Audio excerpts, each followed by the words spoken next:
আজকে তো আমার চিকু সোনার বার্থডে।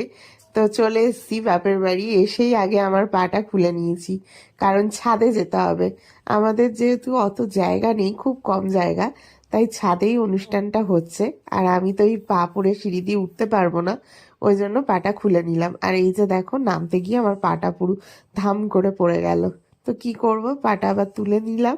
আর এইটাই হলো আমার সেই ছোটবেলার থেকে বড় হওয়া অবধি, বিয়ের আগে অবধি এই ঘরে থাকতাম, এই খাটে। তো 1 বছর পর প্রায় আসলাম, জানো তো। কাছাকাছি বাপের বাড়ি হলে যা হয়, আসাই হয় না। আর এখানে একটু পায়খানা বাথরুমের সমস্যা আছে।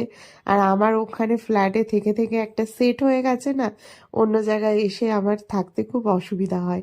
আগে ছোটোর থেকে এখানেই বড় হয়েছি, এখানেই তখন হয়ে যেত, কিন্তু এখন আর না থেকে থেকে একটু মানিয়ে নিতে সমস্যা হয়। তো এই যে ছাদে চলে এসেছি, আমার চিকু সোনা এখন কেক কাটছে আর আমি এখানে বসে ফটো তুলছি। কেক কাটার আগে একটু ওর ফটো শুট হয়ে গেল, এমন অ্যাটিটিউড নিয়ে দাঁড়িয়েছিল না, কি বলবো। তো এই যে এখন দেখো কেক কাটছে আর এখানে প্রচুর জোরে গান বাজছে, বেশ মজাও হচ্ছে, খুব ভাল লাগছিল।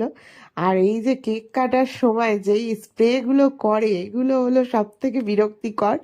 এবার তো আমার মাথায় পুরো সাদা করে দেবে, বরফের এমনিতেই ঠান্ডা, তার মধ্যে এগুলো জল জল। আমি তো মাথায় চাদর দিয়ে দিয়েছি, কিন্তু লাস্টে কি করবে যেন, আমার চাদর টেনে খুলে দিয়ে মাথায় ভর্তি করে দিয়েছে। আমার চাদর দিয়ে সবাই মুছছে, এইসব অবস্থা। আর সবাই এদিক ওদিক পালাচ্ছে, মানে যে যা পাচ্ছে এদিক ওদিক পালাচ্ছে। খুব মজা হয় কিন্তু এটা আবার একদিকে। তো এই যে দেখো, এখন আমার চিকু সোনা কেক কেটে সবাইকে খাইয়েও দিচ্ছে। তো ওকে বললাম আমার পাশে আয়, আর একটু ফটো তুলে নিই আমি তোর সাথে। ও জানো তো একদম ক্যামেরার সামনে ফটো তুলতে যায় না, অনেক জোর করে দাঁড় করিয়েছি। তো কেমন লাগলো ভিডিওটা তোমরা কমেন্টে জানিও।